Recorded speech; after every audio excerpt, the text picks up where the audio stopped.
Can you find the value of cotangent 18 minus alpha without knowing the value of alpha, using only the value of tangent 12 plus alpha? In problems like this, when both angles contain the same variable, we can add or subtract them to obtain a useful equation that helps us solve the problem. Take a closer look at the tangent and cotangent angles. One contains a positive alpha, while the other contains a negative alpha. So, it makes sense to add the two angles together, allowing the alpha terms to cancel out. You might be wondering why we're trying to eliminate alpha. The reason is simple. The problem does not ask us to find the value of alpha. So, its value isn't important. What matters is obtaining a simpler equation. With that in mind, let's get back to the problem. Adding 18 minus alpha and 12 plus alpha, we get 30. You've probably used the trigonometric ratios of 30 so many times that you know them by heart. That's exactly what makes this useful. Let's define 12 plus alpha as beta. Now, let's express 18 minus alpha in terms of beta. After substituting beta, we get this equation. Now, we just need to subtract beta from both sides of the equation. This gives us 18 minus alpha is equal to 30 minus beta. That completes the first part of the solution.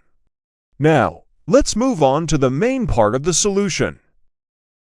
We know that tangent of beta is equal to square root of 3 over 4, and tangent of 30 is equal to square root of 3 over 3.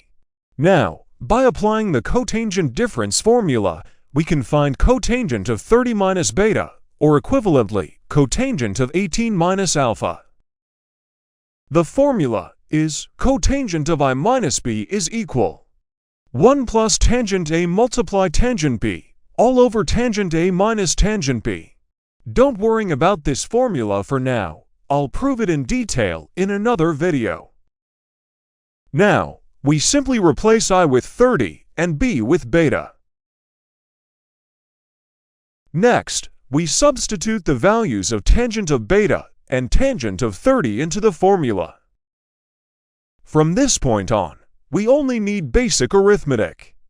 Multiplication, addition, and subtraction, nothing more is required. Now, let's simplify the expression step by step. Since we don't want a radical in the denominator, we multiply the fraction by square root of 3 over square root of 3, because this fraction equals 1. It doesn't change the value of the expression, but it removes the radical from the denominator.